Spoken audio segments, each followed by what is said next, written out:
నమస్తే, welcome to editor analysis.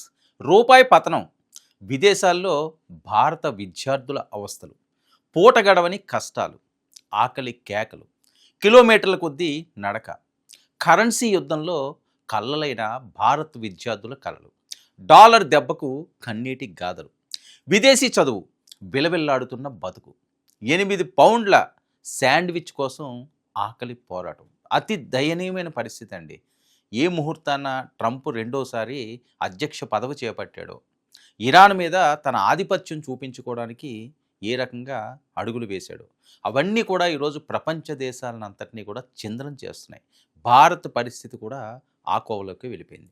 భారతదేశం నుంచి విదేశాల్లో చదువుకోవడానికి వెళ్ళిన వాళ్ళు కాయి కష్టం చేసుకుంటా, మధ్యతరగతి కుటుంబీకులు అప్పో సొప్పో చేసుకుని తమ పిల్లల భవిష్యత్తు కోసం విదేశాలకు పంపించి ఉన్నత చదువులు చదివించాలని ఎన్నో కలలు కంటారు.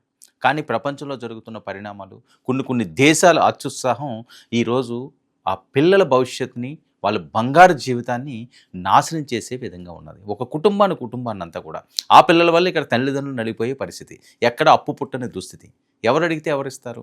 ఇలాంటి సిచ్యువేషన్లో చాలా ఇబ్బందికరంగా ఈరోజు విదేశాలకు వెళ్ళిన వాళ్ళందరూ కూడా బ్రెడ్ కోసం ఇబ్బందులు పడే పరిస్థితి ఉంది. సరే, డబ్బున్న వాళ్ళకి పర్వాలేదు, వాళ్ళు ఎలాగన్నా ఉంటారు, విలాసంగా ఉంటారు.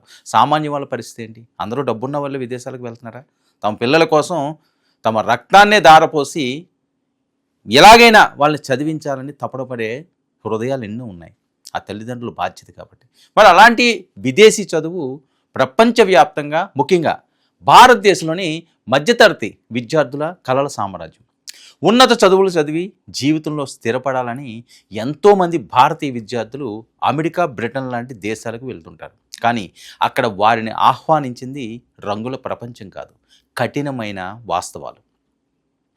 అంతర్జాతీయ మార్కెట్లో డాలర్ పరుగు ముందర రూపాయి విలువ రోజు రోజుకి పతనం అవుతున్న ప్రభావం విదేశాల్లోని మన విద్యార్థుల జీవితాలను అతలాకుతలం నేడు చేస్తుంది.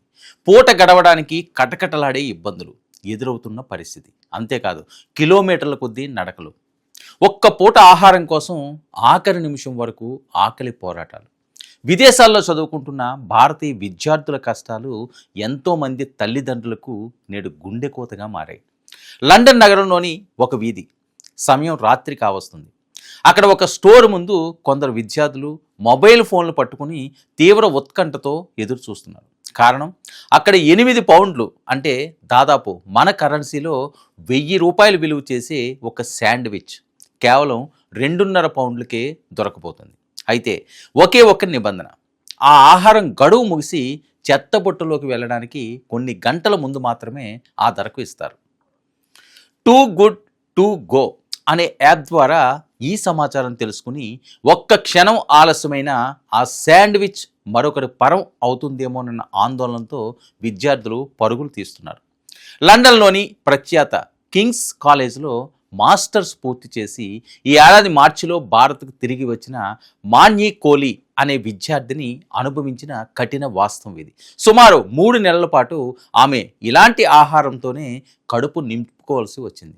భారత్ను వదిలి వెళ్ళినప్పుడు డాలర్తో రూపాయి విలువ 85 రూపాయలుగా ఉంటే ఆమె చదువు పూర్తి చేసుకునే వచ్చేసరికి అది 93 రూపాయలకి చేరింది.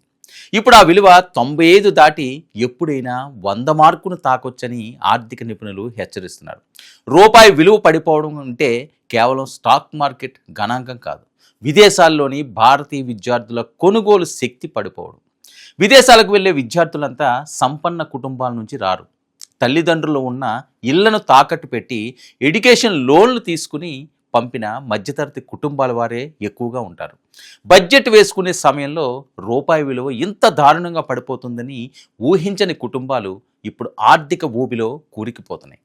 ఈ ఆర్థిక సంక్షోభం విద్యార్థులపై 2 రకాలుగా చావు దెబ్బ కొడుతుంది.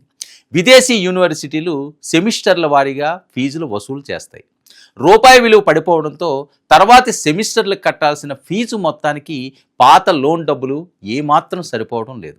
దీంతో గత్యంతరం లేక తల్లిదండ్రులు అదనపు భారం మోస్తూ టాపప్ లోన్కి ఆశ్రయిస్తున్నారు. ఇక న్యూయార్క్ యూనివర్సిటీలో చదువుతున్న సంజనా కుమార్ అనే విద్యార్థిని ఆవేదన వింటే పరిస్థితి ఎంత దారుణంగా ఉందో ఇట్టే అర్థమవుతుంది.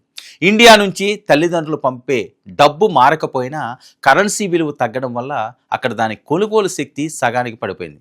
దీంతో చాలామంది భారతీయ విద్యార్థులు యూనివర్సిటీలు ఉచితంగా నిర్వహించే ఆహార పంపిణీ కేంద్రాల ముందు లైన్లలో నిలబడుతున్నారు. వారానికి ఒకసారి ఇచ్చే కూరగాయలు పాలతోనే రోజులను వెళ్లదీస్తున్నారట. మరి పరిస్థితి ఇక్కడితో ఆగడం లేదు. స్థానికంగా ఉండే నిబంధనలు విద్యార్థులు నడ్డి విరుస్తున్నాయి. బ్రిటన్, కెనడా వంటి దేశాల్లో అంతర్జాతీయ విద్యార్థులు వారానికి కేవలం 20 గంటలు మాత్రమే పార్ట్ టైం ఉద్యోగం చేయడానికి అనుమతి ఉంది. రూపాయి విలువ పతనంతో ఖర్చులు రెట్టింపైన చట్టపరంగా సంపాదించే అవకాశం మాత్రం పరిమితంగానే ఉండిపోయింది. దీనికి తోడు పెరిగిన ద్రవ్యోల్బణం కారణంగా గదుల అద్దెలు ఆకాశాన్ని అంటుతున్నాయి. మరి గతంలో $400 ఉన్న రూమ్ ఇప్పుడు $700 పైగా రెంట్ పెరిగింది. దీంతో ఆ అద్దెలు చెల్లించలేక ఇల్లీగల్గా ఎక్కువ గంటలు పనిచేస్తూ దొరికిపోయి వీసాలు రద్దయి రిపోర్ట్ అవుతున్న విద్యార్థుల సంఖ్య కూడా రోజు రోజుకి పెరిగిపోతుంది. ఏజెంట్ల మాయమాటలు నమ్మి పార్ట్ టైం జాబ్స్ ఈజీగా దొరుకుతాయనే ఆశతో వెళ్ళిన విద్యార్థులు అక్కడ తీవ్రమైన మోసాలకు గురవుతున్నారు. మరోవైపు ఆస్ట్రేలియా, కెనడా దేశాలు తమ ఇమ్మిగ్రేషన్ విధానాలను మరింత కఠినతరం చేయడం విద్యార్థుల పాలిట శరాఘాతంగా నేడు మారింది. వీసా నిబంధనలు మార్చడంతో పాటు బ్యాంకు ఖాతాలో చూపించాల్సిన కనీస నిధుల షోమని పరిమితిని భారీగా పెంచేశారు. రూపాయి మారకం విలువ ప్రకారం చూస్తే ఈ షో మనీ ఇప్పుడు అదనంగా మరో 5 నుండి 8 లక్షల రూపాయల భారాన్ని పెంచింది.